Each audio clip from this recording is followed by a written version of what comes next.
Hello everyone, welcome back to my channel English with Shivay classes. तो आज हम cover करने जा रहे हैं प्ले जिसका नाम है हाफ वे हाउस और हिंदी में जिसका नाम है आधे अधूरे, जिसको लिखा था मोहन राकेश जी ने। मोहन राकेश के बारे में हम इससे पहले वाली वीडियो में जान चुके हैं। अब हम इस प्ले के बारे में जानते हैं। चलिए स्टार्ट करते हैं। It is a play in 2 parts. ये जो प्ले है वो 2 पार्ट्स में बटा हुआ है। हिंदी में बोलते हुए हैं पूर्वार्ध और उत्तरार्ध, यानी एक्ट फर्स्ट और act second. From the view point of dramatic craft के विचार से it is an experimental play. ये एक एक्सपेरिमेंटल प्ले है फॉर 1 पर्सन, एक पर्सन के लिए। The part of 4 people in this play. आधे अधूरे इज ट्रांसलेटेड बाय बिंदु बत्रा। आधे अधूरे को इंग्लिश में ट्रांसलेट किया गया है बिंदु बत्रा के द्वारा। Author depicts incomplete life. जो ऑथर है वो इसमें जो इनकम्प्लीट लाइफ है उसके ऊपर प्रकाश डालता है। This drama is written in Hindi originally by Mohan Rakesh. Hindi में इस प्ले को, जो ड्रामा है, इसको मोहन राकेश के द्वारा लिखा गया था। It was published in 1969। ये 1969 में पब्लिश हुआ। ये तो हमने जाना जो हाफ वे हाउस यानी आधे अधूरे के बारे में, कुछ की फैक्ट्स के बारे में। अब हम जानते हैं इसकी जो मेन कैरेक्टर्स हैं और जो इसकी स्टोरी है, अब हम उसके बारे में जानते हैं। चलिए स्टार्ट करते हैं।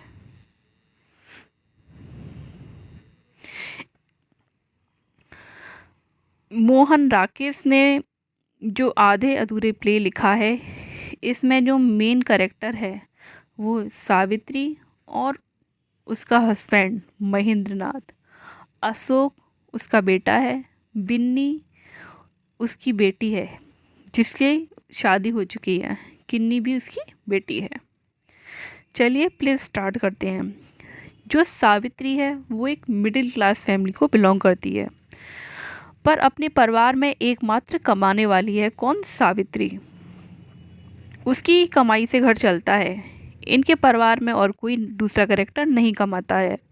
सावित्री का पति यानी कि महेंद्रनाथ का आज तक कोई काम नहीं चला और वो ज़्यादातर अनएम्प्लॉयड ही रहा। इसने जो भी बिजनेस करने की कोशिश करी उसमें कामयाबी नहीं मिली। महेंद्रनाथ और सावित्री के 3 बच्चे हैं, 1 लड़का 2 लड़की। अशोक जिसकी उम्र 21 से 25 साल के बीच में है, ये एक बेरोजगार है। इसके साथ साथ ये बहुत ही एंगर टाइप का इंसान है और उसके मन में जो आता है वह बोल देता है। अशोक के बाद नंबर आता है बिन्नी का। बिन्नी 19 साल की है और पता लगता है कि जो सावित्री का लवर है, इसमें सावित्री का एक लवर है, लवर है मनोज। ये जो दिखाया है मनोज, उससे इसने भागकर शादी कर ली है और शादी के बाद ये बिल्कुल भी खुश नहीं है और वह फंसी हुई दिखाई देती है। अब तीसरा नंबर है किन्नी का। महेंद्रनाथ की जो छोटी बेटी है उसकी उम्र है, किन्नी की उम्र है 13 साल। स्कूल जाने वाली बच्ची दिखाई देती है जो कि अपने परिवार से बिल्कुल भी खुश नहीं है, क्योंकि इनके परिवार में आए दिन लड़ाई झगड़े होते रहते हैं। उसका परिवार से समय नहीं मिल पा रहा है उसे अपनी फैमिली पे। अब हम जानते हैं आगे के बारे में। सबसे पहले जो स्टार्टिंग होती है वो काले सूट वाले आदमी के नाम से होती है। जैसा कि मैंने पहले बताया था, एक प्लेट है जिसमें काले सूट वाला आदमी और 5 कैरेक्टर निभा रहे हैं, जिसमें पहला किरदार है महेंद्रनाथ का। महेंद्रनाथ जो सावित्री का पति है और दूसरा है सिंघानिया जो सावित्री का बॉस है।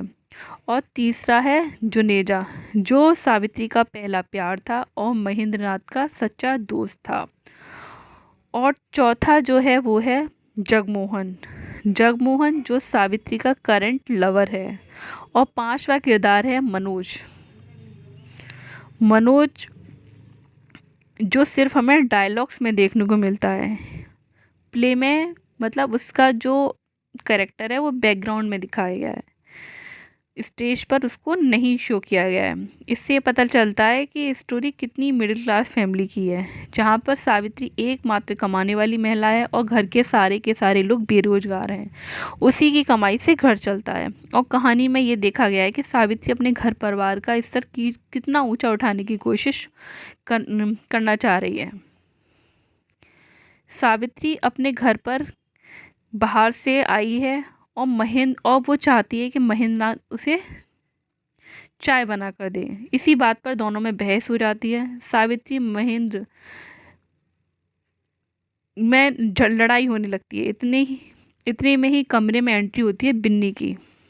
बिन्नी घर के अंदर आती है और सावित्री और महेंद्र का जो लड़ाई झगड़े वाला वो देखती है, क्योंकि वह बेटी के सामने वो चेंज करना चाहते हैं एकदम से लड़ाई का जो टॉपिक है, क्योंकि वो अपनी बेटी के सामने लड़ना नहीं चाहते हैं। बिन्नी के आते ही महेंद्रनाथ चुप हो जाते हैं। सावित्री और बिन्नी बैठकर बातें करते हैं। बिन्नी अपनी शादी से बिल्कुल भी खुश नहीं है और अपनी माँ को यह बात बताती है। इतने में ही अशोक की और किन्नी की एंट्री होती है, जहाँ पर किन्नी स्कूल से अपना जो स्कूल में जो उस स्कूल में लेकर उसे किसी बात पर प्रैक्टिकल में कम मार्क्स आए, जिसे लेकर वो गुस्से में है। सावित्री ने उसे सिलाई सिखाई नहीं है, क्योंकि उसके पास इतना टाइम ही नहीं है कि वो उसको सिलाई सिखा सके। इसी बात पर वह थोड़ा गुस्सा है। अशोक आखिर उसकी बात करता है, उसे डांटता है कि उसका ध्यान पढ़ाई में नहीं बल्कि किसी और बात में है। इसी बात पर किन्नी और अशोक में बहस हो जाती है। दोनों एक दूसरे की पोल खोलने लग जाते हैं। किन्नी और अशोक एक दूसरे की पोल खोलने लग जाते हैं। इसके बाद सावित्री माहौल को शांत करने आती है और बाहर भेजती है। बिन्नी रसोई में चाय बनाने चली जाती है। सावित्री अशोक को बताती है कि आज उसने अपने बॉस सिंघानिया को बुलाया है और चाय पर आज वो अशोक की नौकरी के बाद सिंघानिया से उसकी नौकरी की बात करेगी। ये सुनकर अशोक कमरे में चला जाता है। सिंघानिया की एंट्री होती है। सिंघानिया सावित्री का बॉस है। सावित्री सिंघानिया के यहाँ काम करती है। सावित्री सिंघानिया को बैठने के लिए कहती है और उन्हें थोड़ी बातचीत होती है। इतने में ही अंदर से बिन्नी चाय लेकर आती है। सिंघानिया के इरादे बिन्नू को लेकर बिल्कुल भी ठीक नहीं है, यह हमें उनकी बातों से पता लगता है।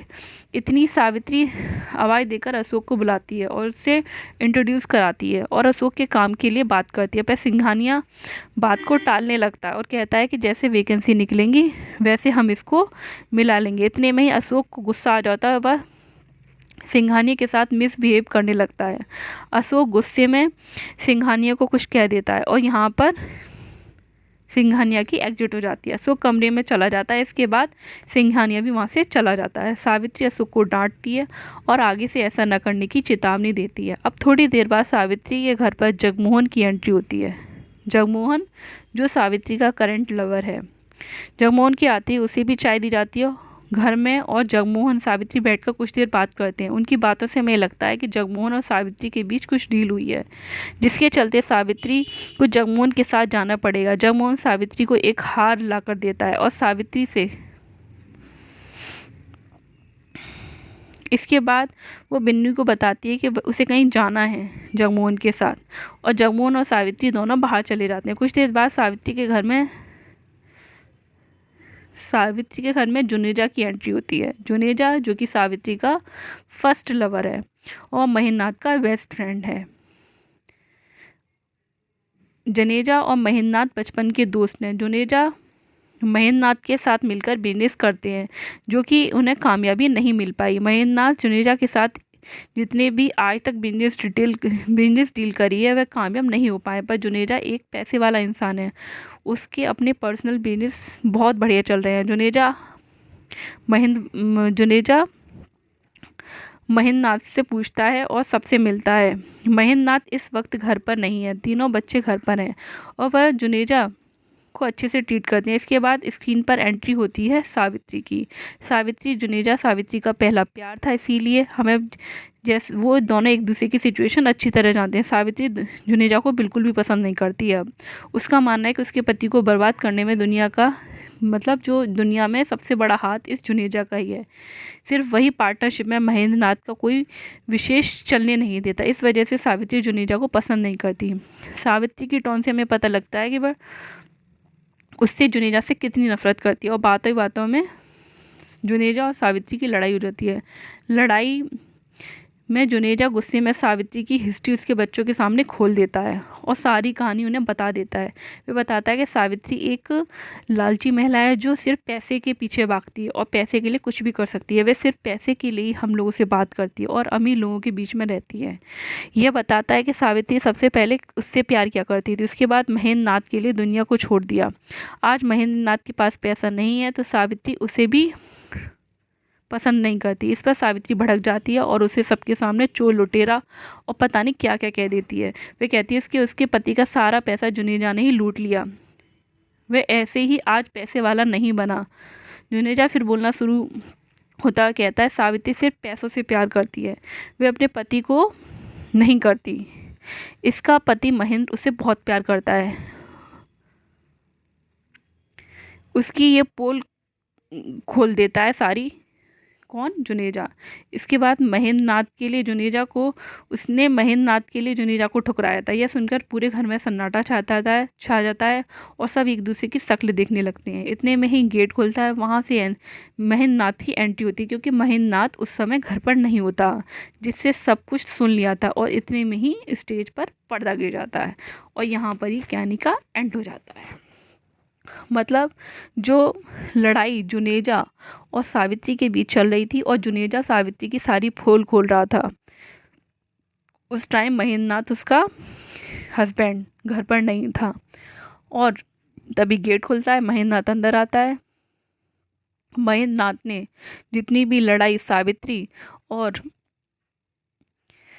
जुनेजा के बीच हो रही थी वो सब सुन ली थी और लास्ट में पर्दा गिर जाता है।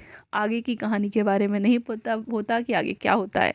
इसके साथ ही कहानी ख़त्म हो जाती है और इसके साथ ही हमारी ये यूनिट भी कंप्लीट हो जाती है।